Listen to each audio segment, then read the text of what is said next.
Oke, bismillahirrahmanirrahim. Assalamualaikum warahmatullahi wabarakatuh. Halo teman-teman semua, kembali lagi di channel Kenapa Error. Pada video kali ini kita akan melanjutkan ya untuk pembahasan metode penulisan pada CSS ya. Sebenarnya metode penulisan pada CSS itu ada apa aja sih sebenarnya? Nah, pada metode penulisan CSS kita mengenal ada 3 metode ya. Yang pertama adalah inline CSS, yang kedua adalah internal CSS, dan yang terakhir adalah external CSS. Kita bahas satu-satu ya. Nah, mulai dari inline CSS. Inline CSS sendiri itu biasanya dituliskan pada atribut HTML ya. Kalau kalian pernah coba, biasanya kalian punya tag, misalkan tag div. Nah, di dalam div itu kalian tuliskan style. Nah, propertinya kalian tuliskan mau properti CSS-nya apa. Biasanya kalian tuliskan di situ gitu loh. Nah, itu biasanya kita sebut dengan namanya inline CSS. Nah, inline CSS sendiri itu bisa dibilang ya cukup membantu saat kita melakukan pengujian atau sekedar ingin melihat update-nya itu sesuai dengan kehendak kita atau enggak.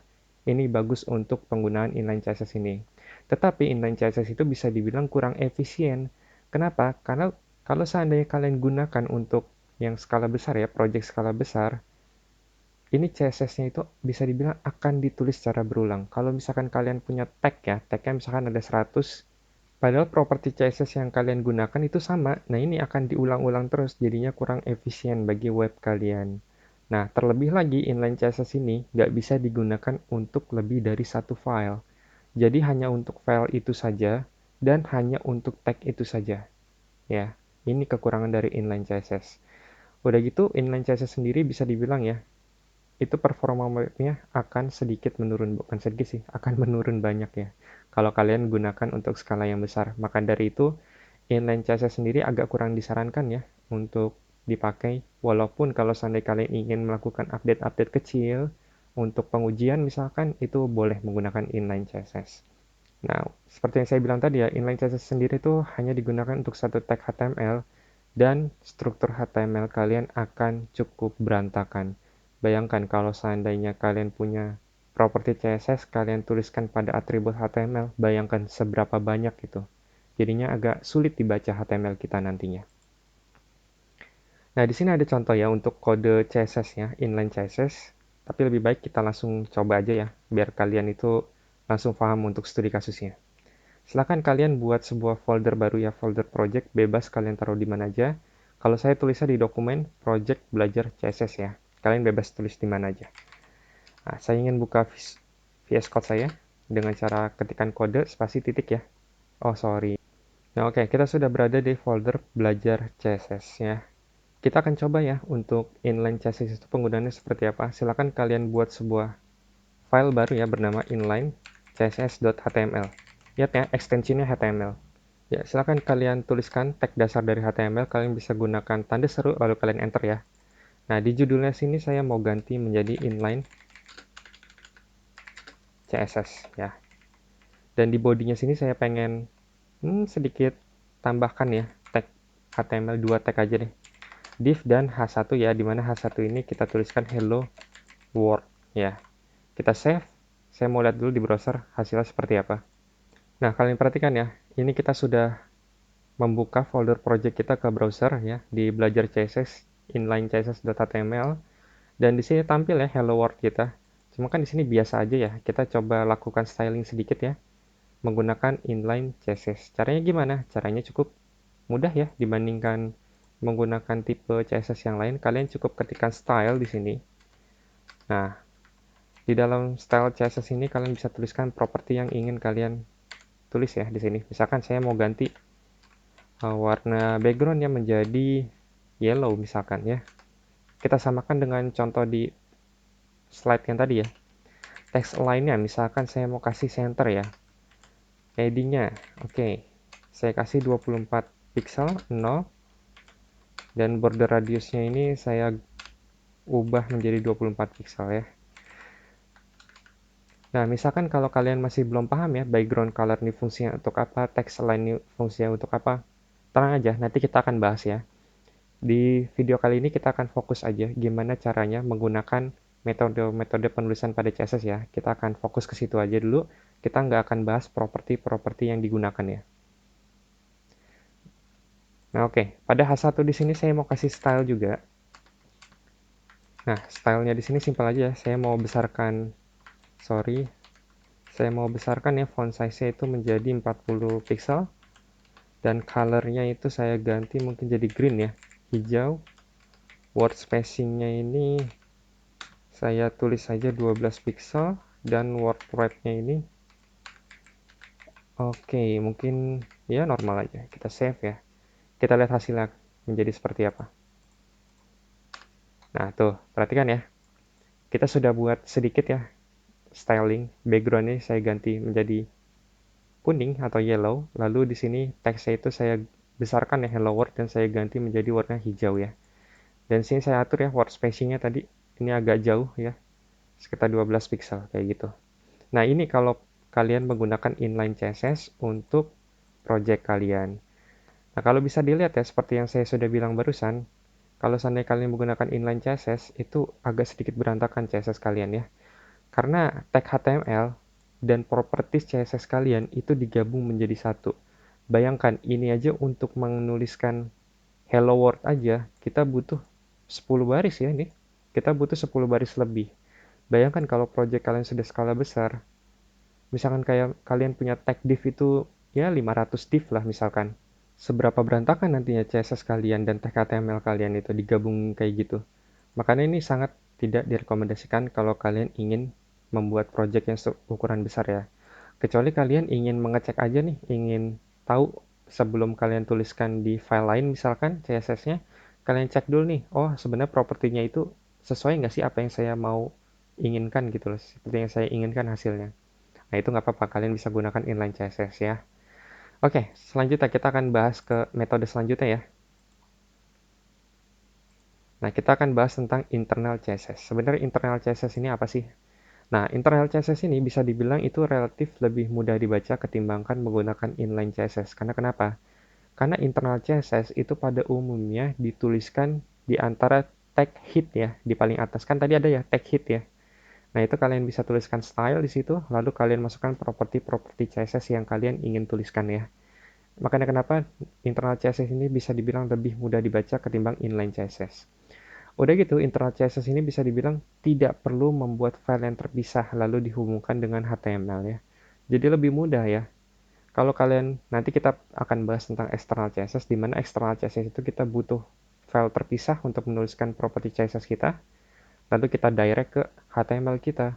Berbeda dengan internal CSS ini nggak perlu sebenarnya. Langsung jadi satu halaman di situ ya. Dan kelas dan ID yang sama tidak dapat digunakan berulang pada file lainnya, karena nama tersebut atau selector tersebut ya hanya berlaku pada file itu saja. Nah, di sini kekurangannya ya. Tetap ya, internal CSS itu lebih baik dari inline CSS ya. Seperti saya bilang tadi, itu relatif lebih mudah dibaca dan kita tidak perlu membuat file yang terpisah. Tetapi di sini ada kekurangan ya. Kalau misalkan kalian punya beberapa halaman nih, beberapa HTML ya, halaman HTML, lalu kalian mempunyai selektor yang sama, properti yang sama, dan kalian ingin gunakan kembali di halaman terpisah, ini tidak bisa kalau menggunakan internal CSS. Karena internal CSS itu hanya berlaku pada halaman itu saja, nggak bisa digunakan di halaman lain. Nah, maka dari itu sama seperti inline CSS, performa web kita itu akan menurun. Kenapa? Karena ya, selektor kita itu nggak bisa digunakan di halaman lain. Ini kekurangan dari internal CSS. Dan dibandingkan dengan inline ya, struktur HTML kita itu lebih mudah dibaca. Nah, oke, sekarang kita coba aja ya internal CSS. Di sini saya ada punya contoh ya. Tapi kita langsung coba aja biar kalian langsung paham ya. Silakan kalian buat sebuah file baru bernama internal CSS ya, .html. Lalu di sini saya mau copy aja dari inline CSS ya. Saya copy, lalu saya pastekan di internal CSS. Kalau seandainya kita perhatikan ya untuk inline CSS ya, ini kan kita tulis pada tag yang bersangkutan ya. Kita tuliskan di tag div, lalu propertinya apa? Pada tag h1 propertinya apa? Kayak gitu ya. Cuman perbedaannya kalau kita menggunakan internal CSS, kita pindahkan seluruh properti kita atau selektor kita ke dalam style ya. Nah, di mana di dalam style ini kalian bisa tuliskan properti-properti yang kalian bikin di tag inline CSS tadi. Nah, cuman di sini daripada kita ngetik ya, lebih baik kita pindahkan aja. Nah, di sini saya mau ketikkan tagnya mungkin atau selektornya ya. Kita tuliskan kelas selektornya bg yellow, lalu kita pastekan propertinya di sini ya. Dan di bawahnya di sini saya ingin tuliskan selektor bg yellow lagi, selektor kelas, di mana di dalam selektor kelas bg yellow ini saya punya tag H1 ya. Nah, tag H1-nya kita pindahkan aja ke atas ya. Oke, di sini. Nah, maka dari itu di sini kita bisa hapus nih stylenya. Ya, atribut stylenya bisa kita hapus. Nah, untuk di div ini saya ganti dengan kelas ya. Kelasnya namanya BG Yellow. Oke. Nah, bagi kalian yang masih bingung nih, ini apa sih sebenarnya? Ada titik, ada namanya ya. Di sini kok ada H1, kenapa? Nanti kita akan bahas ya di chapter yang terpisah. Di chapter kali ini saya tegaskan lagi, kita hanya fokus kepada metode penulisan CSS-nya ya. Oke, sekarang kita buka di browser. Kalian drag and drop aja ke atas ya. Kita refresh ya. Oh, belum muncul ya. Kenapa belum muncul? Karena di sini kita salah ini ya, kekurangan L ya di sini. Tadi saya nulisnya BG yellow ya, bukan BG L-nya 2 ya, yellow-nya 2 ya. Kita save, kita refresh ya. Nah, tuh, perhatikan ya, dengan inline CSS dan internal CSS. Hasilnya sama aja, cuman kalau kalian perhatikan ya, di sini tuh lebih mudah dibaca tag HTML kita dan tag CSS kita itu lebih mudah dibaca. Karena kenapa? Karena kita pisahkan keduanya, nggak kita gabung. Nah, ini sedikit lebih baik daripada inline CSS ya, jadi mudah dibaca. Itu kelebihan dari struktur HTML kita menggunakan metode penulisan internal CSS. Nah, di sini saya mau ganti ya jadi internal ya. Oke. Oke, kita save ya. Perhatikan ya. Jadi paham ya. Kalau seandainya kalian masih belum paham, tanya aja di kolom komentar. Kita diskusi bareng-bareng. Nah, selanjutnya kita akan bahas tentang external CSS. Nah, external CSS ini itu sangat disarankan ya menggunakan external CSS. Karena kenapa? Karena struktur HTML kita akan jelas lebih baik kalau menggunakan external CSS. Karena kenapa? Karena ukuran filenya itu pertama akan menjadi lebih kecil, dan file CSS-nya itu dapat digunakan untuk banyak halaman. Nggak seperti inline CSS dan internal CSS yang hanya bisa digunakan untuk halaman itu aja gitu loh. Kalau external CSS, kalian misalkan punya 100 halaman, ya kalian bisa gunakan kelas yang sama tanpa membuat kelas yang baru ya. Itu kelebihan dari external CSS. Dan external CSS memiliki kelebihan lagi, yaitu performa webnya itu akan menjadi lebih baik. Karena kenapa? Karena kelasnya atau selektornya itu bisa kita reuse, bisa kita gunakan lagi di halaman-halaman lainnya. Ini kelebihan dari external CSS. Maka dari itu kenapa sangat-sangat disarankan menggunakan external CSS ya. Walaupun external CSS sendiri itu ada sebenarnya sedikit kekurangan, yaitu ada kemungkinan file CSS kita itu gagal di load sama HTML karena koneksi internet yang kurang baik. Kemungkinan terjadinya ini tuh kecil gitu loh. Kalau ciri-cirinya apa sih untuk gagal ngeload CSS ini? Kalau seandainya kalian pernah buka web ya, misalkan ada tulisan warnanya biru, lalu struktur HTML itu berantakan misalkan ya, kayak nggak niat dibuat itu loh. Nah, itu ciri-ciri CSS kita gagal di load ya. Nah, biasanya kenapa? Karena biasanya internetnya kita yang kurang baik. Tapi nggak masalah, itu nggak masalah, karena jarang terjadi. Nah, oke, di sini saya punya contoh untuk external CSS ya. Nah, pertama pastinya kalian buat file. Nah, filenya itu kalian hubungkan dengan style kalian ya, dengan file CSS kalian. Lalu di file tersebut kalian tuliskan selektor-selektor dan properti kalian ya, yang ingin kalian buat ya. Oke, sekarang kita tulis saja. Pertama, di sini biar rapi ya, saya mau buat sebuah folder baru bernama style, di mana di dalam style ini kita buat sebuah file baru bernama main.css. Namanya sih bebas ya, nggak ditentuin. Selanjutnya kalian buat lagi file di luar ya. Kita namakan external css.html ya. Dimana di sini saya mau ini ya. Oops, sorry. Saya mau copy dari internal CSS, saya pastekan di eksternal sini. Lalu judulnya itu kita ganti menjadi external CSS. Oke ya. Kita save. Nah, sebelumnya di sini saya mau pindahkan ya untuk selektor kita. Saya pindahkan. Saya save, saya pindahkan ke sini ya. Lalu gimana caranya menghubungkan? Caranya gampang. Kalian di bawah title sini, kalian bisa tuliskan link ya. Tipe realnya itu style sheet dan source-nya ini kemana? Kita arahkan ke style, lalu ke main.css. Ya.